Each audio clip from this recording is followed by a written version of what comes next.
In the winter of 1983, archival research expert David Dodge and former Baltimore police investigator Tom Dunn were searching for evidence of government corruption in public records stored in the Belfast Library on the coast of Maine. By chance, they discovered the library's oldest authentic copy of the Constitution of the United States, printed in 1825. Both men were stunned to see that this document included a 13th Amendment that no longer appears on current copies of the Constitution.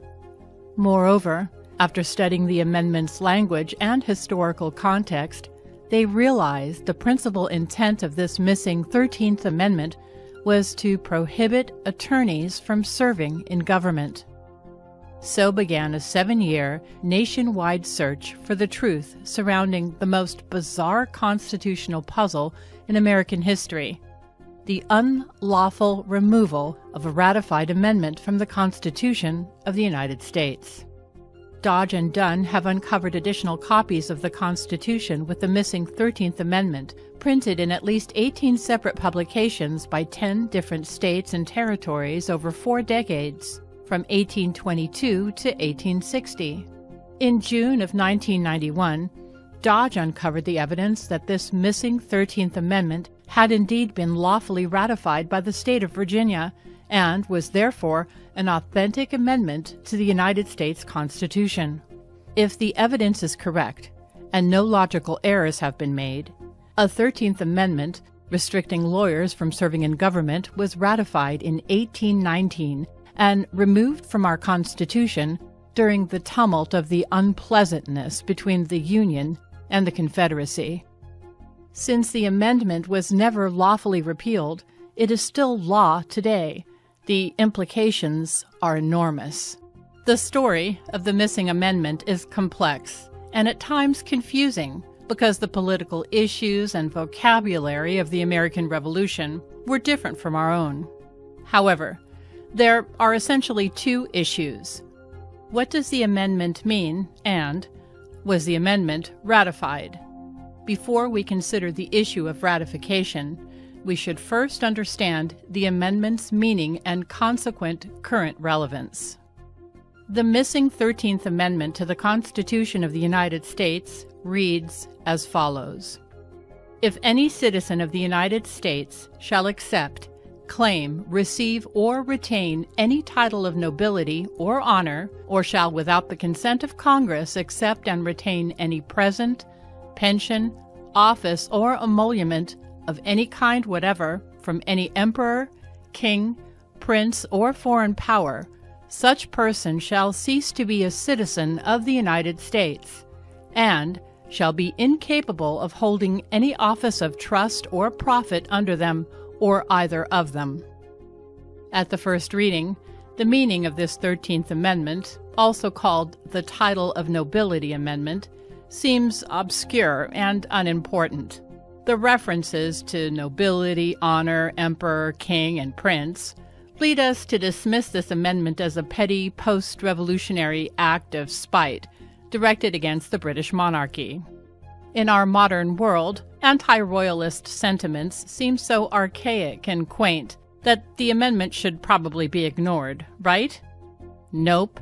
And if you believe this, search my YouTube video library for Queen Elizabeth. When you've finished viewing those uploads, come back to this one and finish watching it. In short, the British monarchy's influence and meddling in our government, from legal proceedings to our elections at all levels, poses as much, if not more, of a threat to our republic today than any time in our nation's history. Let's consider some evidence of its historical significance. First, titles of nobility were prohibited in both Article 6 of the Articles of Confederation, 1777, and Article 1, Section 9 of the Constitution of the United States, 1778.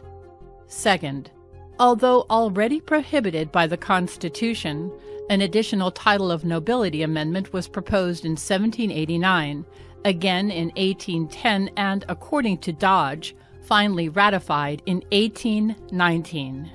Clearly, the Founding Fathers saw such a serious threat in titles of nobility and honors that anyone receiving them would forfeit their citizenship. Since our government prohibited titles of nobility several times over 4 decades and went through the amending process, even though titles of nobility were already prohibited by the Constitution, it's obvious that the amendment carried much more significance for our founding fathers than is readily apparent today. In order to understand the meaning of the missing 13th Amendment, first we need to understand its historical context, the era surrounding the American Revolution. Today, we tend to regard the notion of our constitutional republic as benign, harmless, and politically unremarkable. But at the time of the American Revolution, King George III and other monarchies of Europe perceived our form of government as an unnatural, ungodly ideological threat, every bit as dangerous as communism was once regarded by modern Western nations. Just as the 1917 Communist Revolution in Russia spawned other revolutions around the world, the American Revolution provided an example and an incentive for people all over the world to overthrow their European monarchs. Although the Treaty of Paris ended the Revolutionary War in 1783, our mere existence threatened the European monarchies. The United States stood as a heroic model for other nations and inspired them to also struggle against oppressive monarchies. The French Revolution and the Polish national uprising were in part encouraged by the American Revolution. Although we stood like a beacon of hope for most of the world, the monarchies regarded the United States as a political threat, the principal source of radical government that was destroying monarchies around the world. They concluded that if the principal source of that infection, our constitutional republic, could be undermined, the rest of the world might avoid the contagion and their monarchies would be saved. Their survival at stake, the monarchies sought to subvert the United States system of government. Having learned that we couldn't be destroyed militarily, they resorted to more covert methods of political subversion, employing spies and secret agents skilled in bribery and legal deception. Because governments run on money, and most politicians run for money, money was and is the primary enticement to commit treason. Much of the British monarchy's counter-revolutionary efforts emanated from British banks. The essence of banking was once explained by Sir Josiah Stamp, a former president of the Bank of England. The modern banking system manufactures money out of nothing. The process is perhaps the most astounding piece of sleight of hand that was ever invented. Banking was conceived in inequality and born in sin. Bankers own the earth. Take it away from them, but leave them the power to create money, and with a flick of a pen, they'll create enough money to buy it back again. Take this power away from them, and all great fortunes like mine will disappear, for then this would be a better and happier world to live in. If you want to continue to be the slaves of bankers and pay the cost of your own slavery, then let bankers continue to create money and control credit. The last great abuse of our banking system caused the Depression of the 1930s.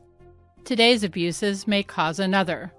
The savings and loan and bank scandals illustrate the ongoing relationships between banks, lawyers, politicians, and government agencies.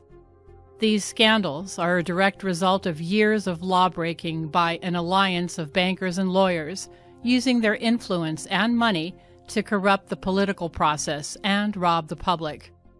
You think you're not being robbed? Guess who paid for the bailouts, taxpayer? You did. The systematic robbery of productive individuals by parasitic bankers and lawyers, that's not a recent phenomenon. It's a tradition that predates the Bible and spread from Europe to the United States, despite early colonial prohibitions. When the first United States Bank was chartered by Congress in 1790, there were only 3 state banks in existence. At one time, banks were prohibited by law in most states because many of the early settlers were all too familiar with the practices of the European goldsmith banks. Goldsmith banks were safe houses used to store clients' gold. In exchange for the deposited gold, customers were issued notes, paper money, which were redeemable in gold. The Goldsmith bankers quickly succumbed to the temptation to issue extra notes, unbacked by gold. Why? Because the extra notes enriched the bankers by allowing them to buy property with notes for gold that they didn't own, gold that didn't even exist. Colonists knew that bankers occasionally printed too much paper money and found themselves over-leveraged and caused a run on the bank. If the bankers lacked sufficient gold to meet the demand, the paper money became worthless and common citizens left holding the paper were ruined. Although over-leveraged bankers were sometimes hung, the bankers continued printing extra money to increase their fortunes at the expense of the productive members of society. This practice continues to this day and offers sweetheart loans to bank insiders, and even provides the foundation for deficit spending and our federal government's unbridled growth. If the colonists forgot the lessons of Goldsmith bankers, the American Revolution refreshed their memories. To finance the war, Congress authorized the printing of continental bills of credit in an amount not to exceed $200 million. The states issued another $200 million in paper notes. Ultimately, the value of the paper money fell so low that they were soon traded on speculation from 5,000 to 1,000 paper bills for one coin. It's often suggested that our Constitution's prohibition against a paper economy, no state shall make anything but gold and silver coin a tender in payment of debts, was a tool of the wealthy to be worked to the disadvantage of all others. But only in a paper economy can money reproduce itself and increase the claims of the wealthy at the expense of the productive. Paper money, said Palatia Webster, polluted the equity of our laws, turned them into engines of oppression, corrupted the justice of our public administration, destroyed the fortunes of thousands who had confidence in it, enervated the trade, husbandry, and manufactures of our country, and went far to destroy the morality of our people. Here's an example of an attempt by the monarchy and the banks that almost succeeded in destroying the United States. According to the Tennessee laws, in the 1794 Jay Treaty, the United States agreed to pay 600,000 pounds sterling to King George III as reparations for the American Revolution. The Senate ratified the treaty in secret session and ordered that it not be published. When Benjamin Franklin's grandson published it anyway, the exposure and the resulting public uproar so angered the Congress that it passed the Alien and Sedition Acts, so federal judges could prosecute editors and publishers for reporting the truth about the government. Since we won the revolution, why would the senators agree to pay reparations to the loser? And why would they agree to pay 600,000 pounds in silver 11 years after the revolution ended? It doesn't make any sense. Unless you assume that those senators had been bribed to serve the British crown. That would account for their fury when Franklin's grandson published their secret agreement to pay 600,000 pounds sterling as reparations for the revolution. To increase their own wealth, they betrayed their country and the American people. How is it that they weren't strung up as soon as their sedition was exposed? How unfortunate that the American people didn't take care of business when they had the opportunity. If they had, in the nearest public square, with plenty of onlookers and the press to bear witness, future elected officials would have thought twice when approached by Crown agents that offered wealth in return for treason. Don't you think? The Jeffersonians opposed the United States Bank from the beginning, but the Federalists, the pro-monarchy party, they won out, and it was established. The initial capitalization was $10 million, 80% of which would be owned by foreign bankers. Since the bank was authorized to lend up to $20 million, it was a profitable deal for both the government and the bankers, since they could lend and collect interest on $10 million that didn't even exist.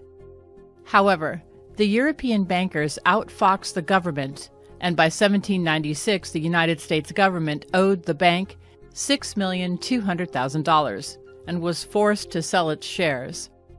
By 1802, the U.S. government owned no stock in the United States Bank.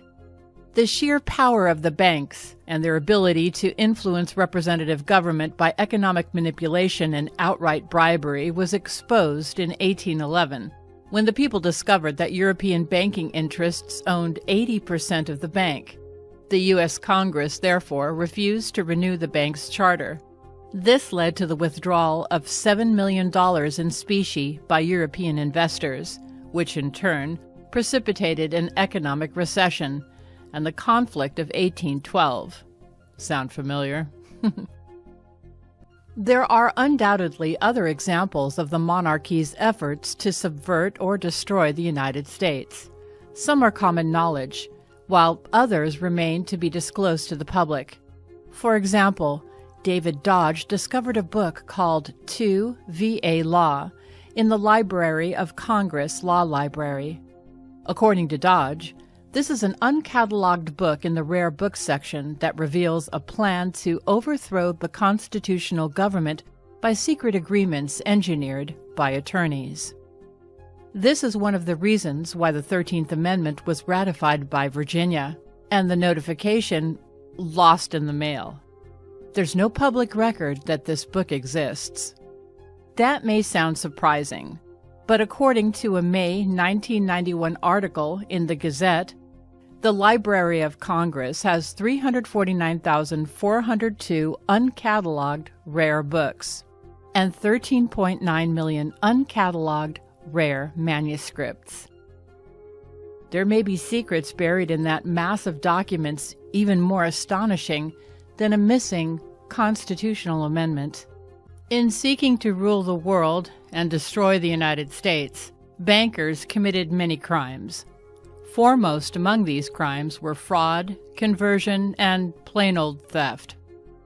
To escape prosecution for their crimes, the bankers did the same thing that any career criminal would do. They hired and formed alliances with the best lawyers and judges money could buy. These alliances, originally forged in Great Britain, spread to the colonies and later into the newly formed United States of America.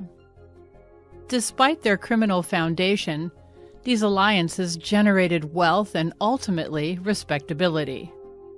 Like any modern member of organized crime, English bankers and lawyers wanted to be admired as legitimate businessmen. As their criminal fortunes grew, so did their usefulness. So, the British monarchy legitimized these thieves by granting them titles of nobility. Historically, the British peerage system referred to knights as squires and to those who bore the knight's shields as esquires. As the ancient methods of theft and subjugation gave way to more civilized means, the pen grew mightier and more profitable than the sword, and the clever wielders of those pens, the bankers and lawyers, came to hold titles of nobility. The most common title is Esquire, and it's still used today by some attorneys. In colonial America, attorneys trained attorneys, but most held no title of nobility or honor. There was no requirement that one be a lawyer to hold the position of district attorney, attorney general, or judge. A citizen's counsel of choice was not restricted to a lawyer. There were no state or national bar associations. The only organization that certified lawyers was the International Bar Association, the IBA, chartered by the King of England, headquartered in London and closely associated with the international banking system. Lawyers admitted to the bar received the rank Esquire, a title of nobility. Esquire was the principal title of nobility which the 13th Amendment sought to prohibit from the United States. Why? Because the loyalty of esquire lawyers was suspect.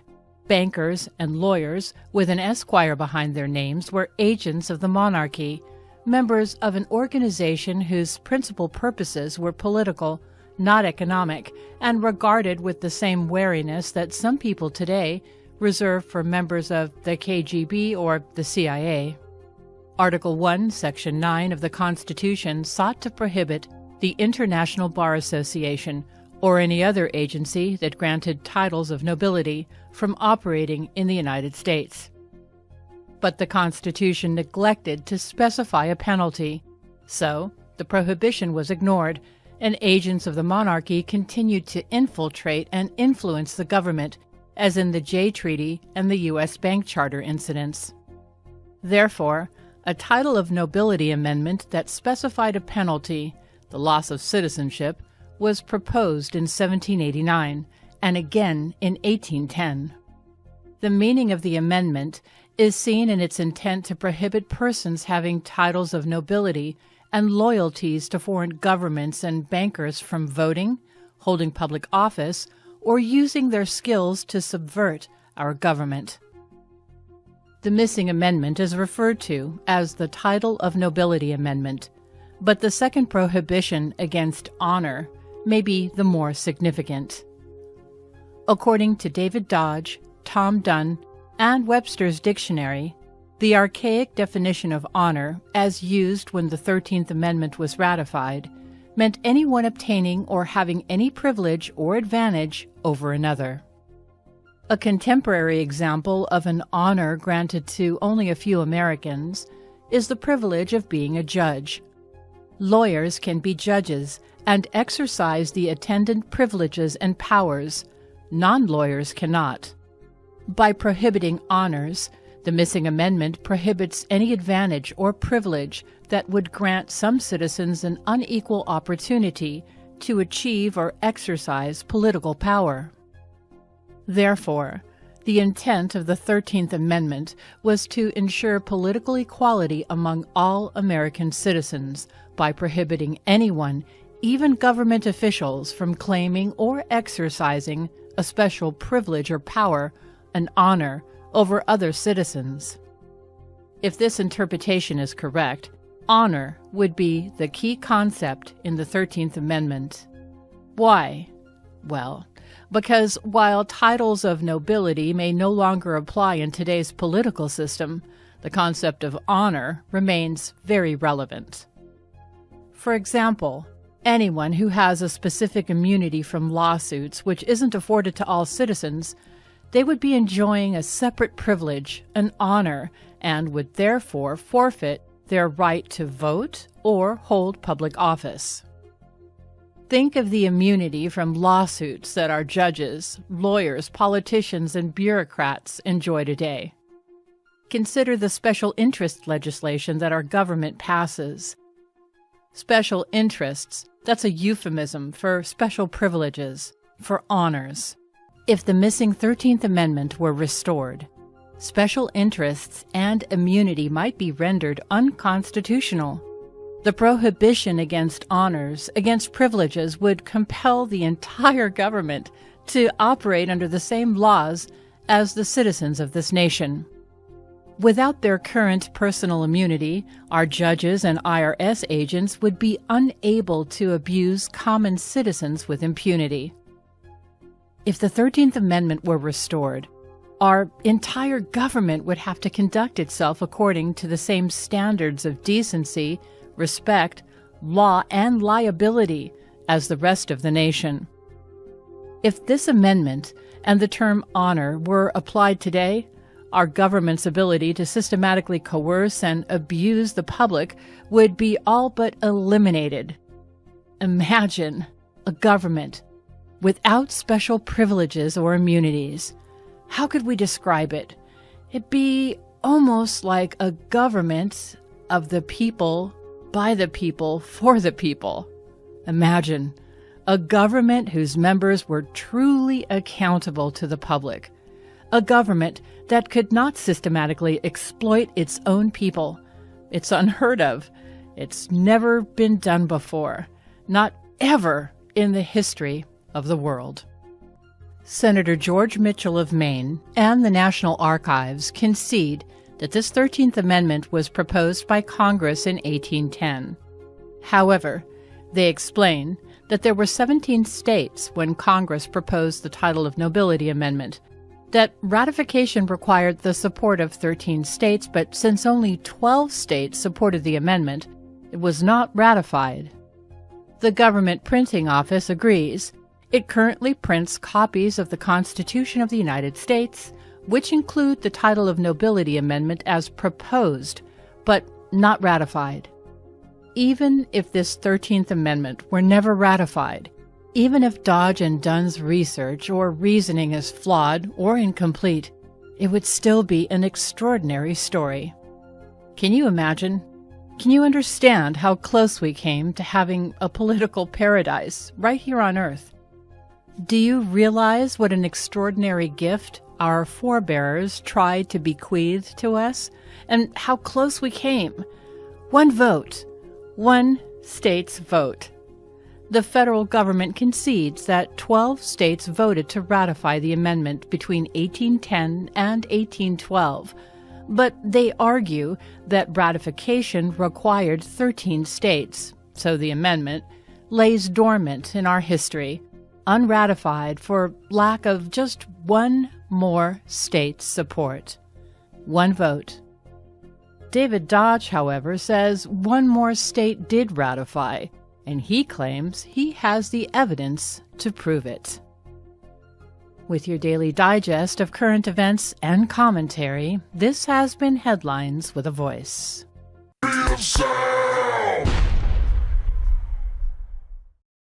Guess I'll just close my eyes.